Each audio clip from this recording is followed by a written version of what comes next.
We begin tonight at the J. Paul Getty Museum, photography from its birth until today.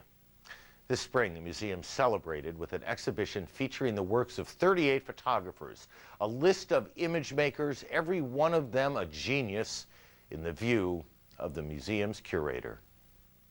I'd like people to see photography as a medium that is capable of inspiring and uplifting us to new levels of understanding, that it is a remarkably coherent stylistic evolution, a kind of unbroken thread where one photographer has stood on the shoulders of another, advancing the art by the example and with the assistance of those who came before them. We began this exhibition at the point where the baby could walk, and that was 1842, when photographers could repeat their successes reliably. The earliest photographic materials were quite insensitive to light, and so whatever subject the photographer chose had to stay reasonably still. But once it became possible to make portraits, portraiture dominated the entire field for the first decade of its life. Many of the photographers had to pay their bills using portraiture as their daily occupation. Legray one day just said to himself, I have to get back to my roots. He took his camera to the seaside and made extraordinary studies of the water with light and atmosphere dominating. He also made pictures of a harbor with a boat exiting, stopping the motion, and he stopped the motion of a wave crashing on the shore. Carlton Watkins was trained as a carpenter, and he brought to photography an extraordinary degree of instinct. He realized that photographs had to be much larger than they normally were, and in order to make them large, it was necessary to build a camera that he called a mammoth plate camera that accommodated a negative, a sheet of glass, 18 by 21 inches in size. And this very large negative was best able to express the grandeur of landscapes such as the ones he found in Yosemite. He has created an extraordinary illusion that his huge camera is poised on the precipice. Louis Hines occupies an incredibly fragile position between the documentarian and the artist. He used works of art to change social conditions. He was the first photographer that we know of whose actions, his pictures, changed the laws of the United States.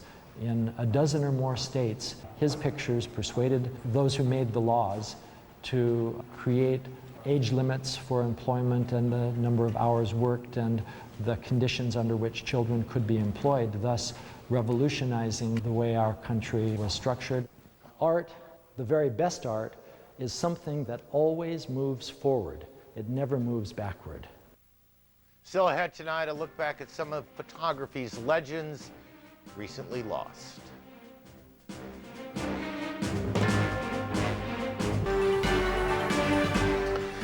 When no one else can get there, still photographers always seem to find a way.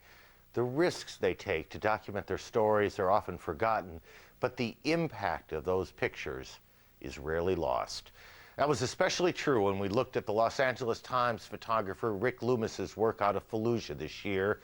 To be sure, he did as good a job as any witness in depicting the firefights and the killing, the dying. What his photographs did, in a way that only still photography can, is quietly and simply perfectly show the moments in between. In short, the living. My name is Rick Loomis, and I'm a photographer with the Los Angeles Times. I'm embedded with the 2nd Battalion, 1st Marine Regiment out of Camp Pendleton, California. They definitely feel like they're playing defense, and they do not like playing defense at all. They're very agitated. They feel like sitting ducks. That's not a position that they like to find themselves in. They would prefer to go on the offensive. This was a mission that took place on Monday. The Marines wanted to go out and take 2 houses that were just a few hundred yards from the perimeter that they have set up. At one point, there was a report of 8 insurgents that were near a mosque and a minaret, and the Marines sent a team out from one of these houses to go see if they could catch up to these insurgents that were there. We're getting ready to punch out hard. They were completely under fire in these two houses, and they said there was a sniper in this minaret, and ended up sending 1 or 2 tank rounds, took down the minaret, and then the tanks came in to get us as well. The plume of smoke is from later on in the day when everybody got out of the house, and they basically tried to attack positions where they thought the insurgents had come from.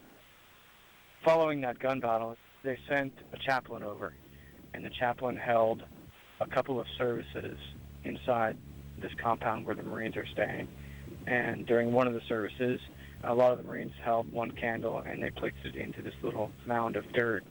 And at the very end of the service, one Marine came out alone and did a prayer, kneeling down, and then put his candle in with the rest of them. Today was a bright, blue, sunny day. It's just amazing to think of what's going on here in the context of seeing a nice day out, but also knowing that you can't walk outside of your little perimeter zone for fear of being attacked or killed. This is your desire here to be baptized here today? Yes, it is. There was 4 Marines that were baptized today in the service. It was held in a little courtyard of a place where they're staying. The baptism was held in the same place that a friendly fire mortar round had come into and killed 2 Marines. And then another Marine was killed a couple of days ago. So the memorial for those 3 there. These gentlemen wanted to be baptized there today. They made a baptismal pool out of a piece of plastic sheeting and some MRE boxes. So they basically stacked those boxes up and put the plastic tarp in there and filled it full of what water they could find. Hurry up! I don't know if you'll ever get Marines to admit that they were ever fearful for their lives, but, you know, some of these guys have seen their friends disappear and get wounded, and I think reality is certainly striking them pretty hard. There are events that shape generations, but rarely does one man shape an entire era. Ronald Reagan did just that. To many, he was larger than life. For Diana Walker, he was simply her subject. She spent 2 decades on the White House beat. Her work is collected in public and private. 20 years of photographing the presidency. People do say that the presidency is probably the loneliest job you could have, and I have to say I never had that impression with President Reagan. He seemed very happy in his job and in his skin.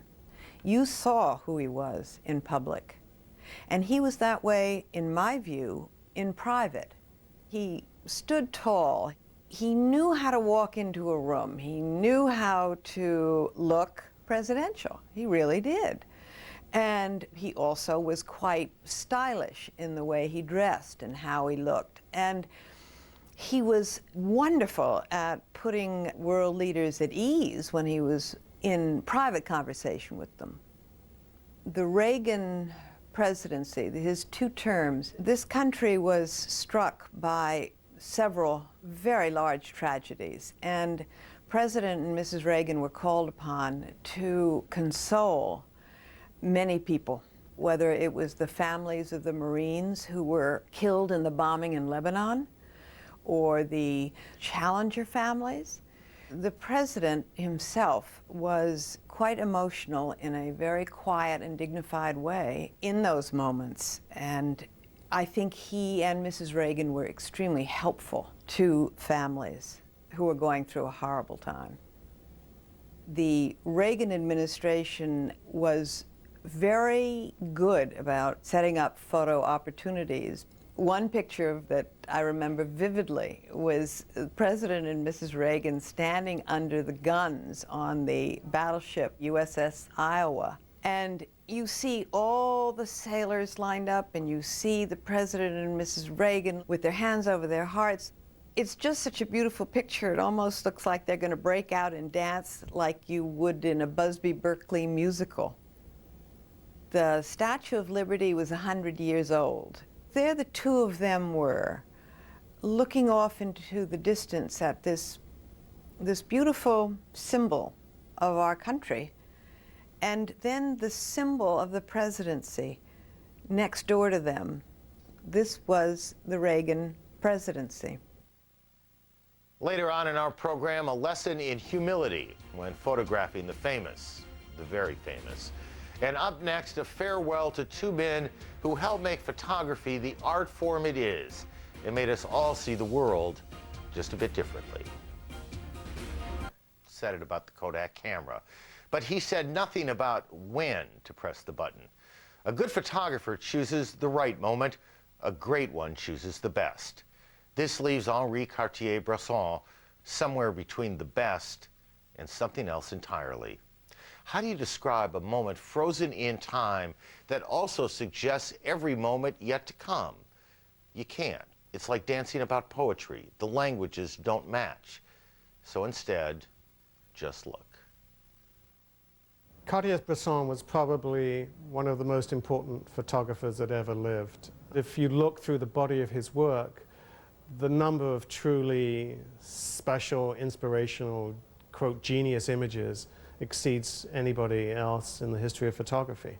Henri was always swift on his feet, and the Leica was made for him. That was his instrument of choice. And when he walked around, he looked like an anonymous bank clerk. He always seemed to have a raincoat on, and underneath his raincoat he kept this little camera that he would whisk out as and when he saw his decisive moment coming. The difference between a good picture and a mediocre picture, it's a question of millimeters. A small, small difference, but it's essential. It's the ability to pre-visualize an event before it actually happens. Cartier-Bresson had a restless personality and an intellectual pursuit of events and knowledge. And he actually went to places that photographers hadn't been to before and captured the essence of where he was traveling. If I go to a place, it's try and have a picture which concretizes a situation, which in one glance says everything, and which has the strong relations of shapes, which for me is essential. For me, it's a visual pleasure. He did an amazing body of work in Russia in the 50s. Cartier-Bresson was the first photographer from the West who was allowed to actually photograph in the Bolshoi Ballet. Srinagar is one of the most powerful, I think, of all his images. Just the landscape at the back of the frame, the people praying, and this wonderful woman's gesture of looking up at one of the other praying women. I would define him as probably the greatest creator of images in the history of photography. It's an innate gift that so few people are ever given, and he had it for this medium. He is the medium of photography. Richard Avedon once said that photography was his language, that he spoke through his photographs more intricately than through his words. His setting was always simple, letting the subjects fill each frame. Mr. Avedon's final photo essay, Democracy 2004, appeared in the pages of New Yorker magazine this fall. Mortality prevented Mr. Avedon from completing his look at our country, but the 50 images that do appear strive to show us what the democracy is made of. More than half a year ago, Richard Avedon set out to do a piece of essentially political photojournalism. The portfolio is called Democracy, and it's intended, I think, to give a sense of the inclusiveness or potential inclusiveness of the political process. He went to Fort Hood in Texas. He was in California. He was all over the place. Avedon set up a kind of mini studio at the conventions, both in Boston and New York. He had people that would literally pluck delegates off the floor and drag them into this very strange little setup. I think if you look at that spread, you'll see people who represent the enormity of causes that we're confronting or dealing with in American life today, whether it's Greenpeace or people who are involved with the Dean campaign, the Move On organization, or documentary filmmakers like Michael Moore and Jehan Nujam. We include a couple of television personalities because those personalities clearly have an impact on the political process. However absurd it may be that Bill O'Reilly and Jon Stewart have enormous political power, they do. Avedon had a very strong sense of narrative in these portfolios, and the choices that he makes are intuitive choices that he has that have to do with visual placement as well as storytelling as well as point of view. You have Sean Penn, who was identified as an anti-war activist, and a rather flamboyant one, next to what he would certainly say is the result of a misbegotten war. is somebody who's been gravely wounded in that war. If there is an essential political issue that Avedon wanted to get at in some way, as much as a photographer can, it was Iraq. And so he wanted to go see both cadets who were on their way into the army, soldiers who were on their way to Iraq or have been back from Iraq. Avedon's technique of portrait was to allow his subjects to present the face to the world that they wanted to present. He didn't tell them what to do. They did it, and that self-presentation was a big deal and at the center of his work. The portfolio ends with two almost ethereal, even angelic-looking portraits. Jimmy Carter on the left side and soon-to-be Senator Obama, and he's on the right. I think what Avedon was after there, I can only guess, is that somebody could easily say that on the left you had a vision of the past and a certain ambition for goodness in politics. And a politician of, for American history, unusual background, of enormous potential, and somebody who certainly impressed Avedon. He worked on this for 4, 5, 6 months, and it's left incomplete. Avedon had this talent of capturing people like no other. Coming up, the art of the portrait, documenting both the human and the man-made. This is Newsnight.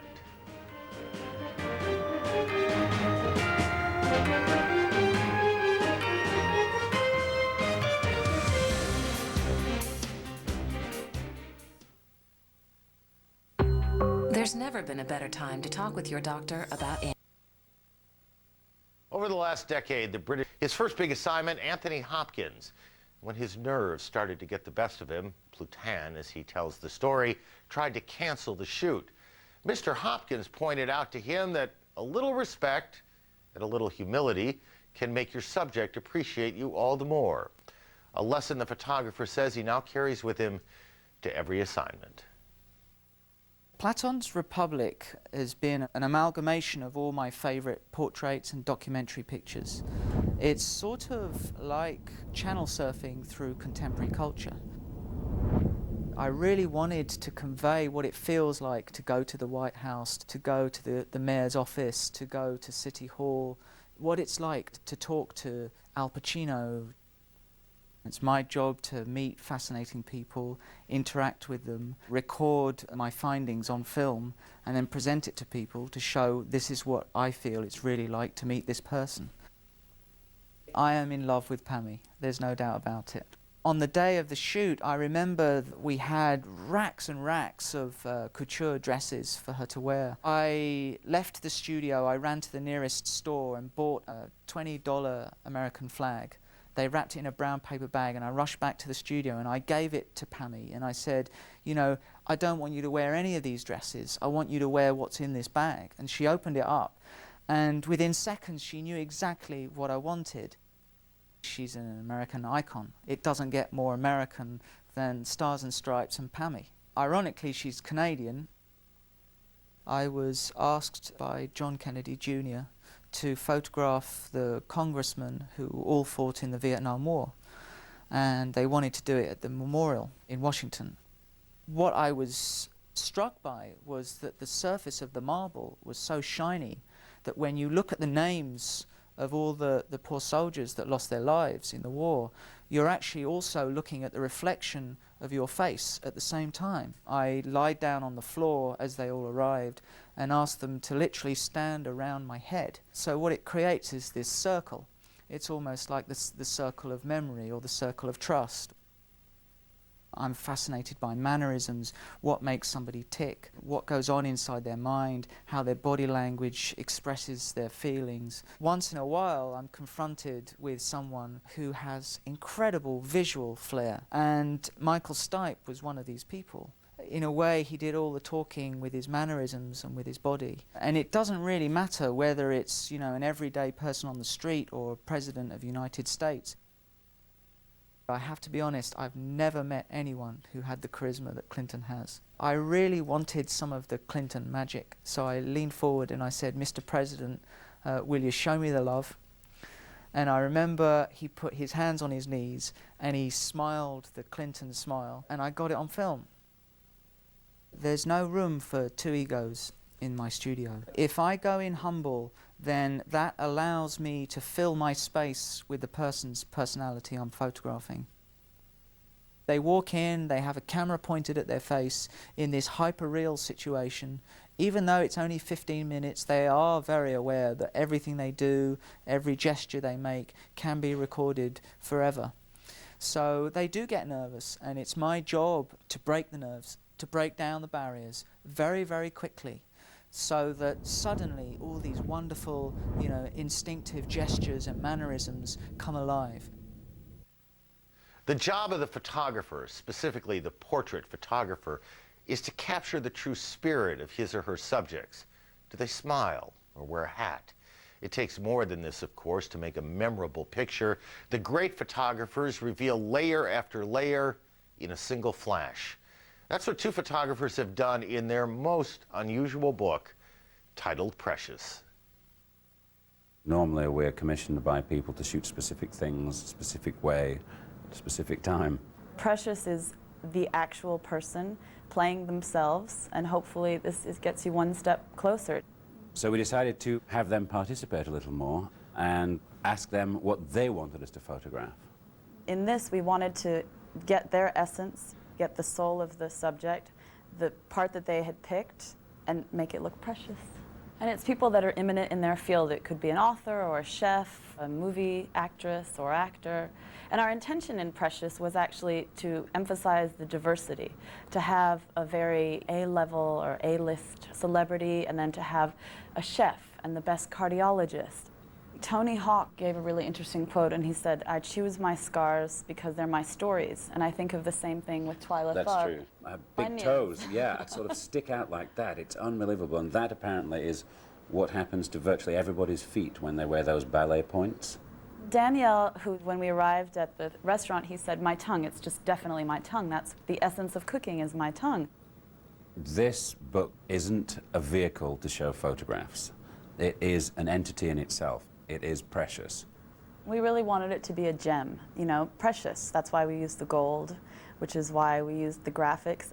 It'd be very, very difficult to have these photographs without the swathe of gold across them and without the sort of juxtaposition with the other photographs as well. And the Tucci shot, he told us before that he wanted to photograph his hands. He has such a recognizable shaped head. And it was important to somehow keep the person, the subject. We wanted to see who it was. We didn't want to have a book full of hands and eyes. We tried to show part of sort of their feelings that they had toward the part of their body that they chose. Paul Theroux, his quote was how he was horrified one morning because he thought he'd woken up blind. So even though he chose his eyes, I have him in a sort of a beautiful landscape with his hands over his eyes. Susan Sarandon, she chose her spirit. Which was a very difficult thing to do. It took us so long to work out the exact exposure, the exact amount of light, and for how quickly she should move from one place to the next.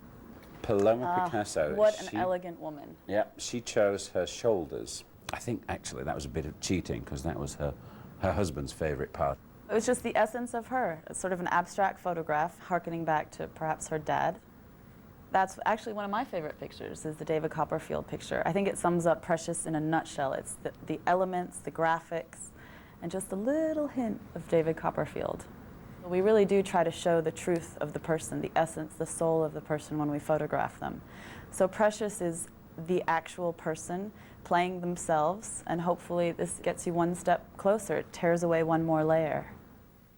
Quick note of congratulations in order here. The photographers we just met were no doubt having their own pictures taken today as they exchanged marriage vows. After the break, Title IX and 4/4 Time, a collection of images to make your toes tap around the world. This is about images delayed. When Title IX was passed in 1972, only about 1 in 27 school-age girls played sports. Today, 1 in 3 does. But even as girls and women have hit the courts and the fields and the diamonds, images of them in action have been relatively rare. It's something sports journalist Jane Gottsman noticed and set out to change. The results have been shown at the Smithsonian and are contained in the pages of the book called Game Face. Game Face is about women discovering their strength, perhaps in sports, and then exerting it or flexing their muscles outside of sports. I was a reporter out in San Francisco at the San Francisco Chronicle, and I noticed after a year or so in the sports department that women were sorely underrepresented in the sports pages. And I thought that girls and women were hungry for a reflection of their own athleticism that was accurate and true. We looked at over 200,000 images in the course of putting this project together. We wanted to include a broad range of not only sports, but types of physical expression. So we have the football player and we have the girl tossing a ball at the side of her house. We wanted to show all different age ranges, all different races, all different levels of ability. The getting ready section to me is one of the ones I can really relate to the most. I remember that feeling of butterflies in my stomach, before a competition. And whether you're a 12 and under swimmer or whether you're an Olympic champion, you have to sort of get yourself psyched up and get yourself prepared to accept a challenge and put yourself out there without your coach, without your mother, and you have to be able to step up to the line. Start is a moment in time. It's meant to describe that instantaneous moment when all of this preparation and all of this talent and all of this training begins to happen, it just explodes. So you see runners who are just about to take off from the starting block. You see a pitcher who's just about to release the ball. Action is the longest section of the Game Face project. We wanted to show all these different ways that women are active, involved, totally unself-conscious in their moment of being an athlete. We have a picture of the highest level of field hockey being played by one of the strongest players in American history. And then we have a photograph of girls double dutch jump roping up in Spanish Harlem. Women and girls aren't necessarily given a football on their 4th birthday, that they may be given a hula hoop, or they may be given a pair of roller skates, or they may be given a baton to twirl. And so those are the implements that they used and maybe spent hours and hours, learning how to master. People coming to the moment of conclusion after all the exertion that they've put themselves through to do their best. We wanted to show that culmination, that moment of truth, really, where they reach the finish line in one way or another, symbolically or actually. In sports, as in the rest of your life, you finish a task, you finish a challenge, and almost instantly you're getting ready for the next one. I mean, maybe you have a few minutes or a few days to enjoy the victory, enjoy the accomplishment, or mull over the mistake that you made. The photograph in the exhibition of a woman 100 years ago standing beside her bicycle looking out into the horizon. She's got one of the greatest game faces on in the entire exhibition. I think women have always shown determination, grit. I think women have had to put their game face on to take sports to the level that it is now. Music now. Music for the ears and the eyes. New Orleans Jazz and Heritage Festival celebrated its 35th year this year, and from its beginning, photographer Michael P. Smith has been documenting the artists who make the music. As we see it, making pictures of music might be one of the toughest assignments around, and Mr. Smith has succeeded splendidly. His images are silent, but they are not quiet.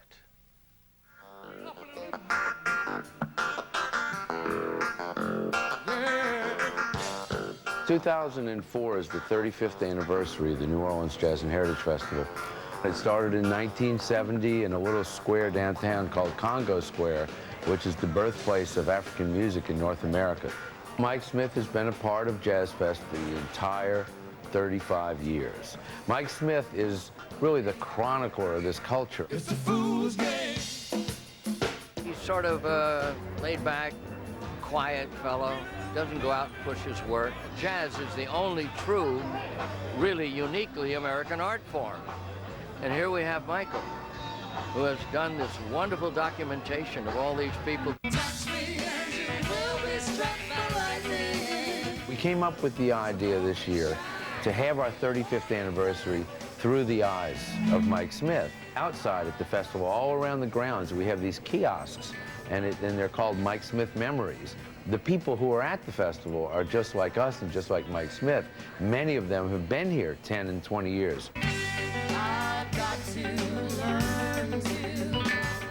father has Parkinson's, and he's moving a little slower than he used to. So I've been carrying his stuff and just kind of being there if he needs something, and going around taking photos like he always has. There are generations that have grown up with Mike Smith taking their picture. Older generations that have passed on, and then new generations come along. So we can trace the growth, the young Neville brothers, the older Neville brothers, Bonnie Raitt in the 70s, B.B. King in the 70s. B.B. King played on the festival in 1972. To make that leap, our little hometown festival had the King of the Blues. It was a great occasion, and Mike Smith took this classic picture of him. Well, the next year, in 1973, B.B. came back. We got this picture, had it framed, gave it to him on the stage, and that was me giving him the picture. Just as live music itself is a participatory art form, it's one of the only art forms where the audience and the artist experience the art together. Well, Mike Smith is like that. He's like music. Because at our festival, when people look at his pictures, they're experiencing something that they've experienced before. The pictures he has of musicians are musicians at work. You can see them busting a sweat, and you can see them really digging in. And that's really kind of the essence of what New Orleans music is about. My father captures energy. The thing that interests him when he's photographing is energy, passion. When he feels that moment, when it's just raw aliveness, that's what he shoots.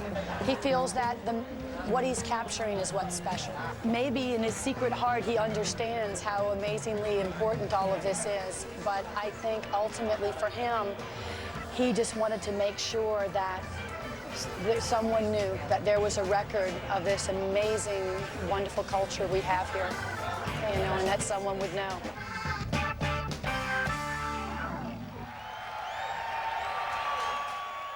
Coming up next, what happens when man and nature intersect? A most unusual way of seeing a most unusual river. Who made a name for himself photographing scenes in nature put it awfully well. Almost anything man-made that endures in time acquires some qualities of the natural. Bleak shapes, he wrote, grow into a kind of magic that once seen cannot easily be ignored. Which brings us to the Los Angeles River, which, if we were being honest, is really a drainage ditch, yet which through the eyes of photographer John Humble cannot be ignored. I began photographing the river because I have been photographing LA for a long time, and I kind of ignored the river like everybody else. It's not really a river anymore. As you can see, it's a big concrete ditch now. I just decided to do it in an almost pictorial way, you know, to take something as ugly as this and really create beautiful, beautiful photographs from it. So a lot of it had to do with lighting. It had to do with my selection of the time, the angle, all that sort of thing. Up through the Glendale Narrows, they could not put concrete on the bottom because the water level is too close to the surface. And so there are areas through there where there's a lot of vegetation that grows along the river. So it looks more like a real river because it looks like fall in Vermont. I created that much through lighting because the fact is that the sun is going down and it creates all of those reds and oranges and yellows across the foliage, so it looks like fall. And in fact, it's all green because of the light on it. And then I shot under the bridge, and the river is traveling under the bridge, and you see all the pillars there. And again, that's only a photograph because of the lighting, because of the fact that it was very late afternoon, and the light, kind of golden light, was coming under and illuminating that area under the bridge. I think a lot of people look at the power wires in Los Angeles and think they're relatively ugly. And in a way, I guess they are, although, of course, they remind me of Paris and the Eiffel Tower. But they also are a stark reminder of how we live in Southern California, that everything is visible. And they help me in a way compositionally when I'm making photographs because I can use them to slice up areas that would normally not have anything happening in them. That's the headwaters of the Los Angeles River. And right there what you see is you see Arroyo Calabasas and Bell Creek. And when they come together right behind Canoga Park High School, that's the beginning of the Los Angeles River. All of the water from all around here, from the mountains, from the streets, everywhere, flows into this river. And 51 miles of concrete later, it gets taken out to the ocean at Long Beach. I think that it's too bad more people in Los Angeles aren't aware of the really rich history that this river has. The reason that Los Angeles is here today as a city is because of this river. And by the time I finished photographing the river, I actually felt some affection for this river. After a year filled with reminders of the hatreds that divide us, we now turn to the ties that bind. They're captured in a book from the Lonely Planet travel guide people. The book is called One Planet, See It for Yourself. So, see it for yourself. Our philosophy has always been to encourage people to just get out there and just do it. It is about taking that challenge, taking that leap. We wanted to show images from all over the world. We wanted to show people doing all manner of different things. It was one of those situations where the concept developed sort of organically, and it became a book about the connections between people, between landscapes, between buildings, between emotions.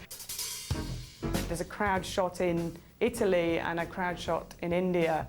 And what I love about the one in Italy is if you look at the image carefully, you'll see that everybody's talking to the person next to them. They're at a horse race or some kind of carnival, out for the day, totally immersed in one another. In the other image in India, it's a kind of spiritual gathering, and it's actually a moment of prayer. You can tell that the people are connecting with each other in exactly the same way. We have 3 monks walking through a lily pond, walking sometime in the late evening. It's a very calm kind of image. They're just 3 men walking together in friendship and solidarity. And then on the other page, we have 3 men jumping in a rubbish dump somewhere in the Philippines. And they're doing exactly the same thing. They're 3 young men enjoying themselves and enjoying each other. And the background of the image is actually quite similar.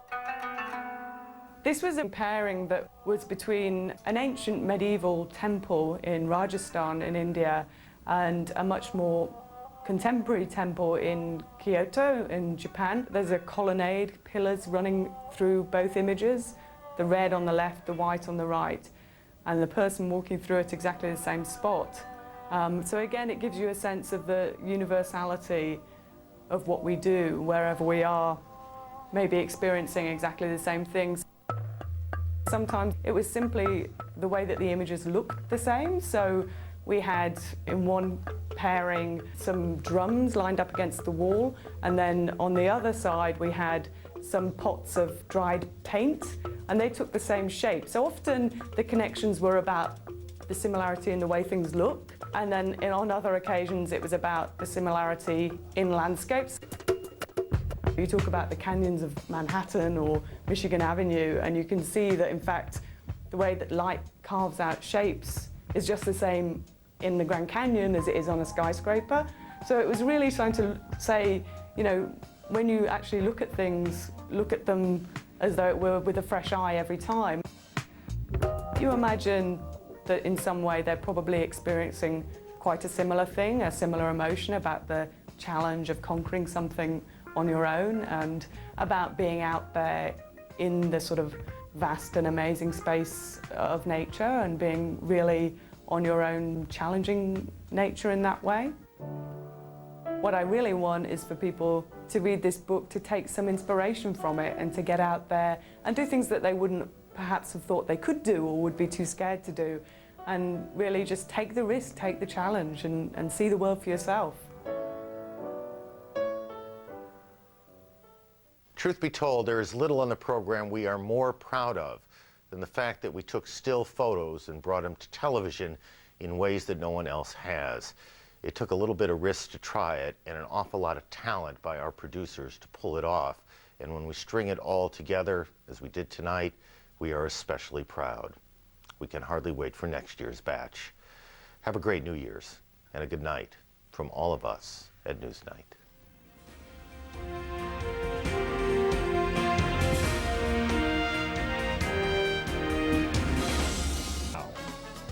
Good evening.